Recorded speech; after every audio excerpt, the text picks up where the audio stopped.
Escúchame, no se entiende nada de lo que ocurre en Libia. No se entiende desde el punto de vista informativo cómo puede haber versiones tan contrapuestas entre que los rebeldes están en retirada en masa y ya derrotados, hasta que Gaddafi está negociando su salida. A ver, vamos a tratar de pasar algunos elementos en limpio. Yo sé que es difícil, en primer lugar, porque en el mundo occidental, fuera del mundo árabe, no se ha estudiado mucho lo que pasa en Libia. Se ha escrito mucho más sobre Egipto, sobre Siria, sobre Palestina. Esto es real. Siria, otro temita, ¿no? Otro temita, por supuesto. Y desde que comenzó la revuelta en contra de Gaddafi, no hubo tantos periodistas en el terreno que tuvieran acceso a información, además en un país que está partido, porque Trípoli sigue siendo gobernado por Gaddafi y la segunda ciudad, Bengasi, está gobernada por estas fuerzas rebeldes, que todos me preguntan, bueno, ¿qué son estas fuerzas rebeldes? No se sabe nada. No es que no se sabe nada. Lo que pasa es que es verdad, hay que hurgar y bucear en la información. De hecho, en Rebelión salió un artículo de un periodista polaco muy bueno, que esto salió hace una semana. ¿Quiénes son esos libios de Libia Libre? Y dan los nombres y apellidos. ¿Quiénes son esos libios de Libia? ¿Quiénes son esos libios de Libia Libre? Muy bien, Pedro. ¿Quiénes son esos libios de Libia Libre? Muy bien, Pedro. Y ahí señala con nombre y apellido quiénes son. Son un conjunto heterogéneo de opositores a Gaddafi, algunos de larga data, algunos que estuvieron presos durante muchos años en Libia, algunos que formaron parte del gobierno de Gaddafi, como el ministro de Justicia que lo abandonó. Esta semana se fue también el canciller. Eso es un golpe duro para Gaddafi cuando gente del riñón del régimen abandona el barco. Algunos militares que estuvieron con Gaddafi, pero en el artículo se señala muy bien que Gaddafi durante 40 años logró sofocar cualquier expresión de independencia política. Por lo tanto, claro, cuando uno dice, bueno, pero ¿quiénes son los que están ahí? La CIA está ahí, todos los que ven teorías conspirativas inmediatamente. No, el problema es real. No hay partidos políticos organizados, porque no lo podía haber. No hay prácticamente sociedad civil, porque no la podía haber.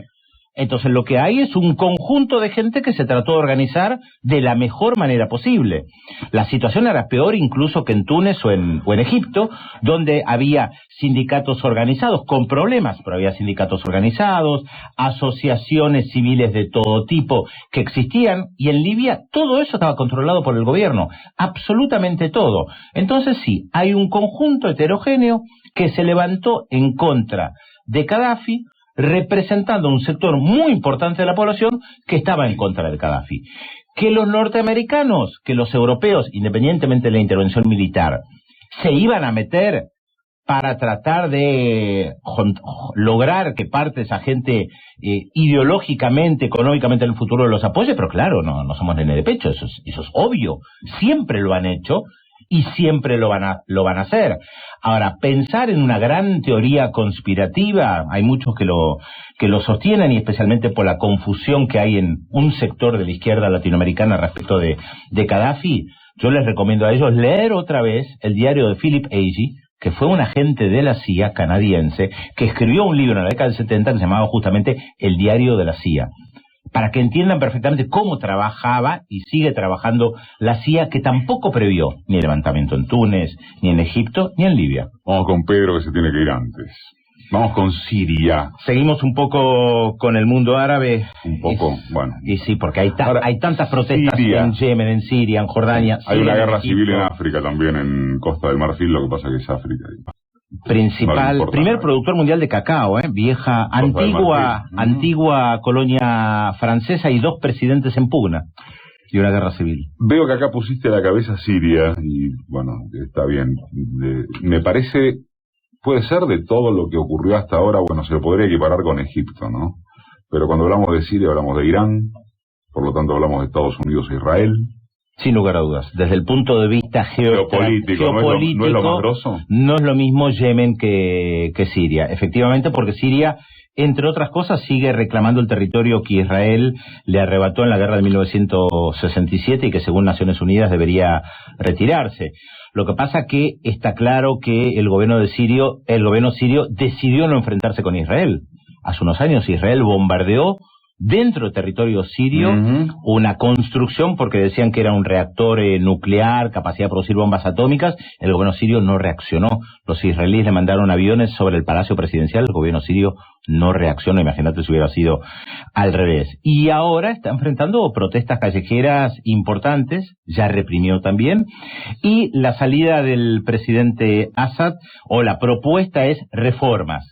Fue lo mismo que dijo Ben Ali en Túnez, lo mismo que dijo Mubarak en Egipto. Todos frente a la movilización popular aparecen diciendo vamos a cambiar el gabinete, vamos a implementar reformas, vamos a escuchar las demandas populares, y no hacen absolutamente nada. ¿Cuál es el límite? ¿Arabia Saudita?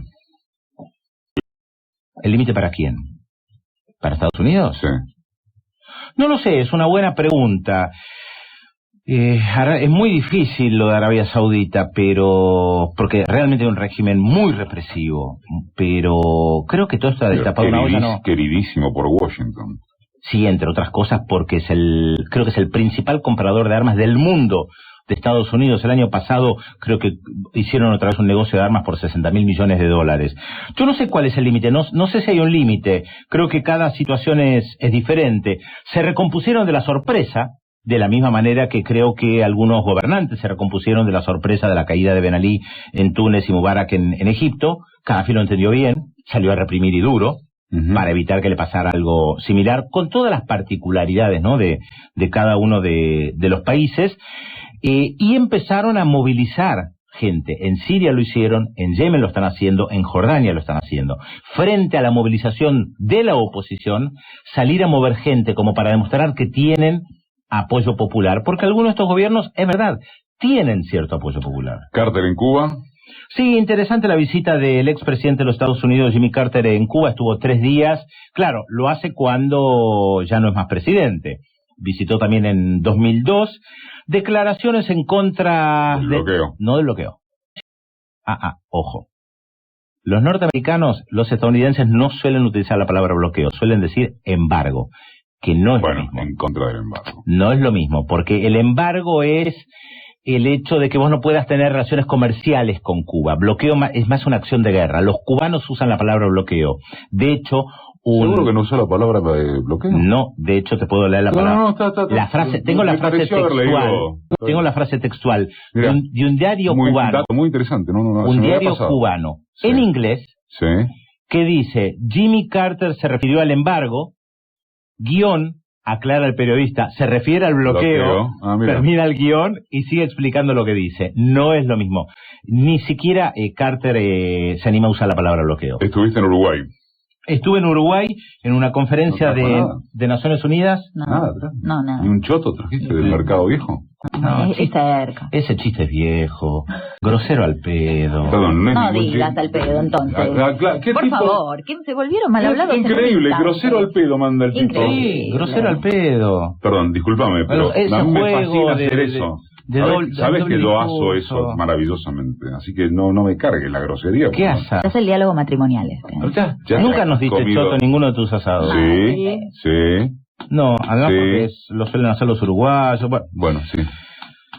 El gobierno uruguayo reconoció, junto a la mayoría de los países de UNASUR, a Palestina como Estado independiente. Solo falta Colombia de UNASUR, y muy interesante las declaraciones del canciller Luis Almagro en una reunión de Naciones Unidas que participé en Montevideo, porque dijo: un Estado debe reunir 4 elementos básicos para ser reconocido como tal. Población permanente, los palestinos la tienen. Territorio, lo tienen fragmentado, pero lo tienen.